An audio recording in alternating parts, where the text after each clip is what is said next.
Hello friends, welcome to my channel. இன்றைக்கி நம்ம வீடியோவில் என்ன பார்க்க போகிறோன்னா 20 நிமிஷத்தில் லைனிங் ப்ளவுஸு ரொம்ப தெளிவாக அதுவும் பொறுமையாகவே நான் எப்படி ஸ்டிச் பண்ணுறதுன்னு நான் சொல்லி கொடுத்துருப்பேன். வீடியோ ஸ்கிப் பண்ணாமல் பாருங்கள். அதுக்கு முன்னாடி நம்ம சேனலுக்கு யாராவது புதுசாக இருந்தால் சப்ஸ்கிரைப் பண்ணுங்கள். இப்போ வாங்க வீடியோக்குள்ளே போகலாம். ஃபஸ்ட்டு பார்த்திங்கன்னா நான் ஸ்லீவ் தான் ஸ்டிச் பண்ண போகிறேன்.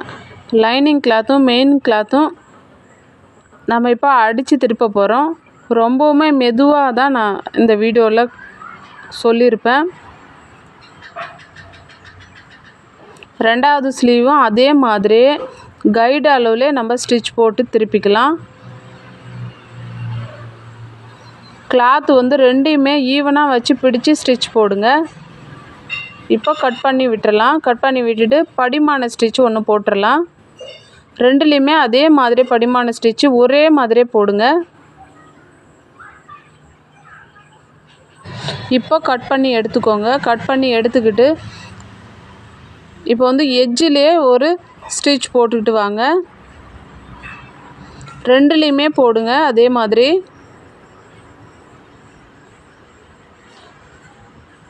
கொஞ்சம் கிளாத் இது டிரான்ஸ்பரண்ட்டாக தெரியும்.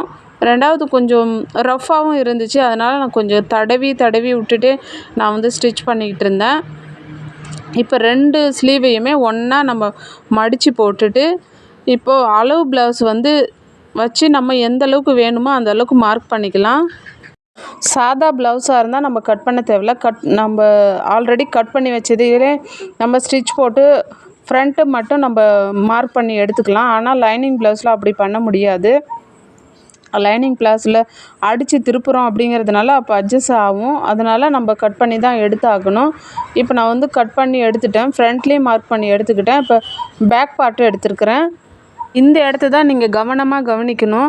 ஃபஸ்ட்டு நான் லைனிங் கிளாத்தும் மெயின் கிளாத்தும் குண்டூசி போட்டு எடுத்துட்டேன். இருந்தாலும் நான் மெயின் கிளாத் மேலே லைனிங் பீஸு கொஞ்சம் எக்ஸ்ட்ரா இருந்ததை அதை கட் பண்ணி எடுத்துருக்கிறேன். கட் பண்ணி எடுத்து அது மேலே நெக்கு சுற்றி ஒரு ஸ்டிச் போட்டுக்கிட்டு வரேன். இது எதுக்காக அப்படின்னாக்கா ஸ்டிப்னஸ்க்காக நம்ம போட்டுக்கலாம். இந்த மாதிரி போடும்போது நெக் லூஸும் வராது. ரெண்டாவது இதில் நெக் ஃபினிஷிங் பார்த்திங்கன்னா அவ்வளோ சூப்பராக இருக்கும்.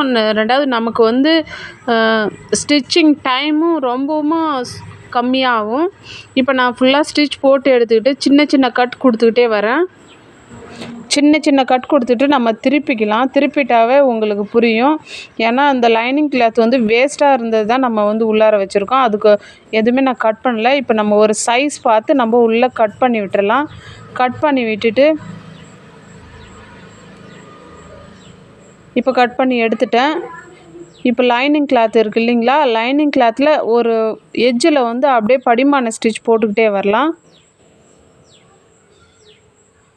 மெயின் கிளாத்தில் ஸ்டிச் இறங்காமல் ஸ்டிச் போடுங்க.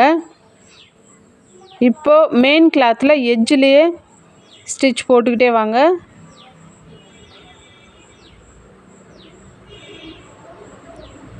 இந்த மாதிரி நம்ம ஸ்டிச் பண்ணும்போது நெக் ஃபினிஷிங்கும் அவ்வளோ சூப்பராக இருக்கும். நெக் லூஸும் வராது. கண்டிப்பாக ட்ரை பண்ணி பாருங்கள். இப்போ சுற்றி ஸ்டிச் போட்டுட்டு வந்துடலாம்.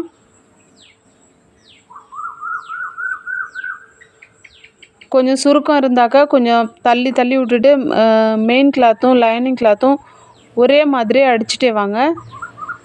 பாருங்கள், நான் எப்படி தள்ளி விட்டுட்டு அடிச்சுட்டே வரேன். ஏன்னா அந்த சுருக்கம் வந்துட்டாக்கா நம்ம போடும்போது கரெக்டாக இருக்காது. அடுத்தது பார்த்திங்கன்னா இடுப்பில் மடித்து அடிக்கிறதுக்காக நான் ஒரு 1.25 இன்ச்சு விட்டுருந்தேன்.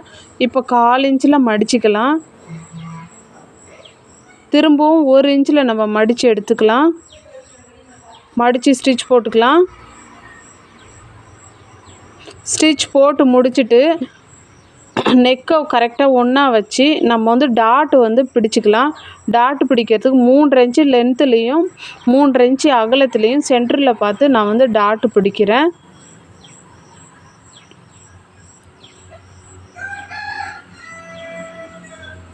இப்போ டாட்டு பிடிச்சி எடுத்தாச்சு. பேக் பார்ட்டு ரெடி ஆகிடுச்சு. இப்போ ஃப்ரண்ட்டு பார்ட்டு எடுத்துக்கலாம். ஃப்ரண்ட்டில் பார்த்தீங்கன்னாக்கா எனக்கு லைனிங் கிளாத் அதிகம் இல்லை. கொஞ்சம் பீஸ் தான் இருந்துச்சு. அதனால் மெயின் கிளாத்தையே நம்ம உள்ளார வச்சு ஸ்டிச் போட்டுக்கலாம். ரெண்டும் ஜாயிண்டாக இருந்தது. நான் கட் பண்ணி எடுத்துக்கிட்டேன். கட் பண்ணி எடுத்துட்டு லைனிங்கும் மெயின் கிளாத்தும் ஃபஸ்ட்டு வந்து குண்டூசி போட்டு எடுத்து வச்சிடுறேன். வச்சுட்டு அதுக்கப்புறம் மெயின் கிளாத் மேலே நான் எந்த மாதிரி அட்டாச் பண்ணுறேன் பாருங்கள். அந்த மாதிரி நீங்களும் பண்ணிக்கோங்க. பண்ணினீங்கன்னா நெக் ஃபினிஷிங்கு அவ்வளோ ஒரு சூப்பராக இருக்கும். அதே மாதிரி இன்னொரு பீஸ்லேயும் நம்ம ஸ்டிச் போட்டு எடுத்துக்கலாம். நான் இது வந்து தனித்தனியாக பண்ணினாலே உங்களுக்கு புரியாது. நான் அப்படியே ஜாயிண்ட்டாகவே ஸ்டிச் பண்ணிக்கிட்டே வரேன் பாருங்கள். இப்போ ஸ்டிச்சிங் போக நம்ம எக்ஸ்ட்ரா இருக்கிற கிளாத்தெல்லாம் கட் பண்ணி விட்டுறலாம். கட் பண்ணி விட்டுட்டு சின்ன சின்ன கட் கொடுத்துக்கலாம். 2 பக்கமும் அதே மாதிரியே கட் கொடுத்துடலாம். இதுலேயும் அதே மாதிரி படிமான ஸ்டிச்சு ஒன்று போட்டு எடுத்துடலாம். 2 பக்கமும் போட்டு எடுத்துக்கலாம் அதே மாதிரியே. இந்த மாதிரி மெத்தடில் நம்ம ஸ்டிச் பண்ணும்போது எவ்வளோ குயிக்கான சமயத்தில் நிறைய ப்ளவுஸு நம்ம ஸ்டிச் பண்ணிடலாம். இப்போ எக்ஸ்ட்ரா இருக்க கிளாத்தெல்லாம் நம்ம கட் பண்ணி விட்டுறலாம். இது வந்து தெரிய போகிறது இல்லை. இருந்தாலுமே ஒரு ப்ளவுஸில் வந்து நம்ம ஃபினிஷிங்காக ஒர்க் பண்ணுறோம் அப்படின்னாக்கா கரெக்டாக அந்தந்த ஷேப்பில் அந்தந்த இடத்துல வெட்டி விட்டால் தான் அது ஃபினிஷிங் அதிகமாக நல்லாயிருக்கும். இப்போ வந்து எட்ஜிலே நான் ஸ்டிச் போட்டு எடுத்துக்கிட்டேன். இப்போ இந்த பக்கமும் அதே மாதிரி எட்ஜிலே நான் வந்து ஸ்டிச் போட்டு எடுத்துக்கிறேன். ஃபஸ்ட்டு வந்து கட் பண்ணி விட்டுடலாம்.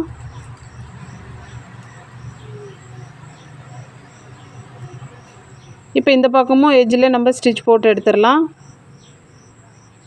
அதுக்கப்புறம் பார்த்திங்கன்னா நம்ம இப்போ வந்து ஷோல்டர் தான் ஜாயின் பண்ண போகிறோம். ஷோல்டர் ஜாயின் பண்ணுறதுனால தான் நான் வந்து இன்னும் சுற்றி வந்து ஸ்டிச் போடலை. இப்போ வந்து பேக் பார்ட்டை எடுத்துக்கலாம். இப்போ வந்து நான் வந்து கவர் பண்ணி வந்து ஷோல்டர் ஜாயின் பண்ண போகிறேன். இதை வந்து நீங்கள் கவனமாக பாருங்கள். மெயின் கிளாத்தும் லைனிங் கிளாத்தும் எந்த மாதிரி நான் பிரித்து வச்சுருக்கேன் பாருங்கள். மெயின் கிளாத் வைக்கணும், லைனிங் கிளாத்தோட லைனிங் கிளாத் வைக்கணும். ஃபஸ்ட்டு வந்து ரஃபாக ஒரு ஸ்டிச் போட்டு எடுத்துக்கிட்டேன். அதுக்கப்புறம் லைனிங் கிளாத்தோட மடித்து ஒரு ஸ்டிச் போட்டு எடுத்துக்கிறேன். ஸ்டிச் போட்டு எடுத்துக்கிட்டு இப்போ திருப்பி பார்க்குறேன் பாருங்கள். எந்த அளவுக்கு ஃபினிஷிங்காக நீட்டாக உள்ளே கவர் ஆகிருக்கு பாருங்கள். இந்த மாதிரி நீங்களும் கவர் பண்ணி ஸ்டிச் பண்ணி பாருங்கள். இப்போ வந்து சுற்றி ஸ்டிச் போட்டுக்கிட்டே வந்துடலாம். 3ஆம் நம்பரில் வச்சு நீங்கள் இந்த ஸ்டிச்சை போடுங்க. எவ்வளோ ஃபாஸ்ட்டாக போட முடியுமோ அவ்வளோ ஃபாஸ்ட்டாக போட்டுடலாம்.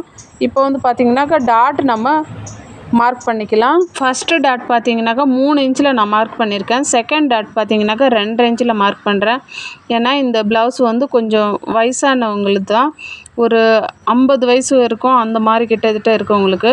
அவங்க டாட்டு வந்து அவ்வளோவா டீப்பாலாம் இருக்க வேண்டாம், ஷார்ப்னஸ்ஸாக வேண்டான்னு சொல்லிட்டாங்க. நான் இப்போ ஒரு பக்கம் மட்டும் மார்க் பண்ணிவிட்டு 2வது பக்கம் தட்டி எடுத்துட்டேன். தட்டி எடுத்துட்டு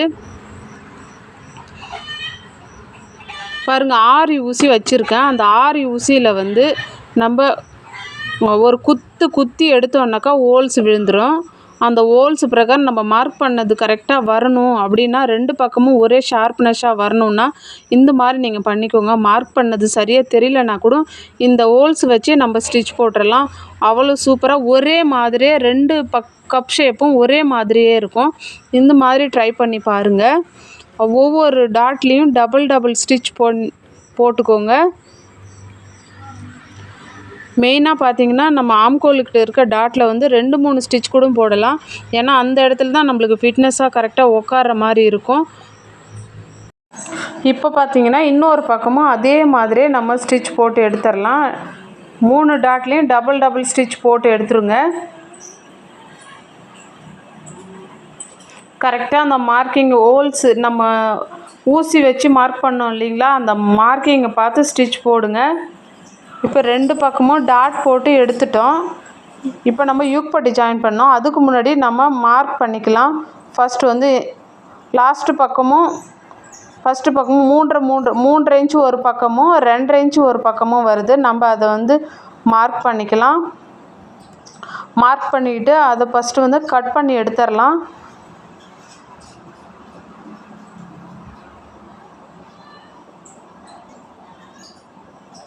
கட் பண்ணி எடுத்துகிட்டு லைனிங் கிளாத்தும் மெயின் கிளாத்தும் நம்ம அட்டாச் பண்ணிக்கலாம். 2 பட்டியும் அதே மாதிரி அட்டாச் பண்ணிக்கோங்க. இதில் வந்து லைன் கிளாத்து ரொம்பவும் கம்மியாக இருந்ததுனால நான் ஒரு சிங்கிள் பட்டி தான் நான் வைக்கிறேன். என்னால் வைக்க முடிஞ்சது. இப்போ வந்து யூக் பட்டி ஜாயின் பண்ணிக்கலாம். ஜாயின் பண்ணி எடுத்துட்டேன் நான். இப்போ அது மேலே ஓவர்லாக் போட்டு படிமான ஸ்டிச் போட்டு எடுத்துக்கிறேன். 2 பக்கமும் பாருங்கள். நான் ஏன்னா இதில் வந்து கவர் பண்ண முடியாததுனால நான் ஓவர்லாக் போட்டிருக்கேன். ஓவர்லாக் போட்டுட்டு அது மேலே படிமான ஸ்டிச் போட்டிருக்கேன். இப்போ பார்த்தீங்கன்னாக்கா பட்டன் பட்டி ஜாயின் பண்ணிக்கலாம். ஊக் பட்டி.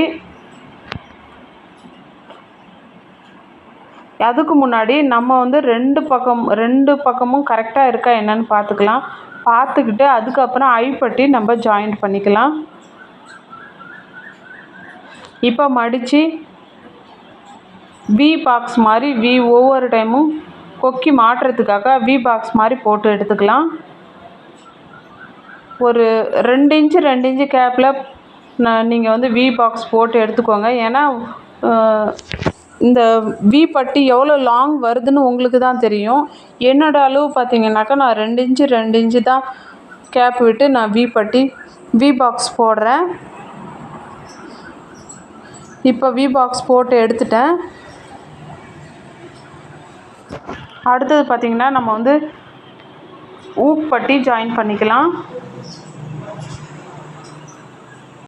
ஊக் பட்டியும் பார்த்திங்கன்னா ஒரு கைடு அளவு மட்டும் போட்டு ஸ்டிச் பண்ணிக்கிட்டே வாங்க. ஸ்டிச் பண்ணிக்கிட்டே வந்துட்டு அதையுமே நம்ம எட்ஜில் ஒரு ஸ்டிச் போட்டு எடுத்துக்கணும். இப்போ எட்ஜில் ஸ்டிச் போட்டு எடுத்துட்டேன். இப்போ மடித்து கவர் பண்ணி நம்ம ஸ்டிச் போட்டு எடுத்துக்கலாம். ஒவ்வொரு இடத்துலையும் நான் கவனமாக தான் சொல்லி கொடுக்குறேன். இப்போ 2மே கரெக்டாக இருக்கா, ஈவனாக இருக்கா என்னன்னு பார்த்துக்கோங்க. ஈவனாக கரெக்டாக வந்துருச்சு. அடுத்தது நம்ம வந்து ஸ்லீவ் ஜாயின் பண்ண போகிறோம். ஸ்லீவ் ஜாயின் பண்ணுறதுக்கு முன்னாடி 2 பக்கமும் ஈவனாக இருக்கா என்னன்னு சொல்லி பார்த்துக்கோங்க. பார்த்துட்டு லைட்டாக எனக்கு ஒரு கைடு அளவு வந்து கொஞ்சம் எக்ஸ்ட்ரா இருந்து நான் அதை கட் பண்ணி விட்டுட்டேன்.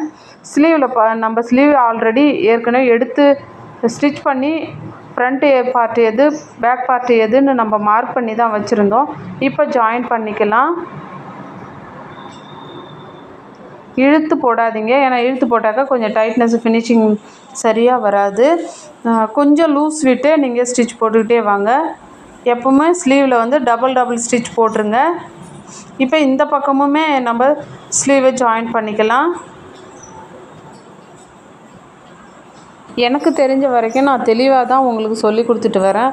உங்களுக்கு எந்த இடத்துல டவுட் இருக்கோ அதை வந்து எனக்கு கமெண்ட்ஸில் சொல்லுங்கள். நீங்கள் கமெண்ட்ஸில் சொன்னால் தான் நான் உங்களுக்கு சொல்லி கொடுக்குறது உங்களுக்கு புரியுதா அப்படிங்கிறத நானும் தெரிஞ்சுக்க முடியும், கன்ஃபார்ம் பண்ண முடியும். இப்போ வந்து ஸ்டிச் போட்டு எடுத்துகிட்டு 2 ஸ்லீவும் ஜாயின் பண்ணி ஓவர்லாக் போட்டு எடுத்துட்டேன். நான் வந்து ஃபிட்டிங் பண்ணுறத வந்து ஷூட் பண்ணலான்னு சொல்லிவிட்டு கேமரா ஆன் பண்ணி வச்சுருந்தேன். ஆனால் எப்படி ஆஃப் ஆனதோ தெரியல. அதனால் வந்து அப்படியே ஸ்டிச் போடுறத மட்டும் நான் உங்களுக்கு காமிக்கிறேன். இப்போ 2 பக்கமும் அதே மாதிரியே நம்ம ஸ்டிச் போட்டு எடுத்துடலாம். ஒவ்வொரு பக்கமும் 3 ஸ்டிச் போடுங்க. நான் வந்து ஒவ்வொரு ஸ்டிச்சு தான் போடுறேன். அந்த ஒரு ஸ்டிச் மட்டும்தான் வீடியோவில் ஷூட் ஆனது. ஆனால் இன்னும் 2 போட்டது மார்க் பண்ணது அது வந்து என்னென்னு தெரியல, எப்படி அது கேமரா ஆஃப் ஆச்சுன்னு தெரியல, நின்றுடுச்சு. இப்போ வந்து ப்ளவுஸு ரெடி ஆகிடுச்சு பாருங்கள். எந்த அளவுக்கு ஃபினிஷிங்காக வந்திருக்கு, நீட்டாகவும் வந்திருக்கு. இந்த வீடியோ உங்களுக்கு யூஸ்ஃபுல்லாக இருந்திருக்குன்னு நினைக்கிறேன். வீடியோ பிடிச்சிருந்தால் லைக் பண்ணுங்கள், ஷேர் பண்ணுங்கள், சப்ஸ்கிரைப் பண்ணுங்கள். பக்கத்தில் இருக்க பெல் ஐக்கானை கிளிக் பண்ணுங்கள். அப்போ தான் நம்ம போடுற வீடியோ உங்களுக்கு நோட்டிஃபிகேஷன் வரும், எனக்கு மோட்டிவேஷனாக இருக்கும். தேங்க்ஸ் ஃபார் வாட்சிங் ஃப்ரெண்ட்ஸ்.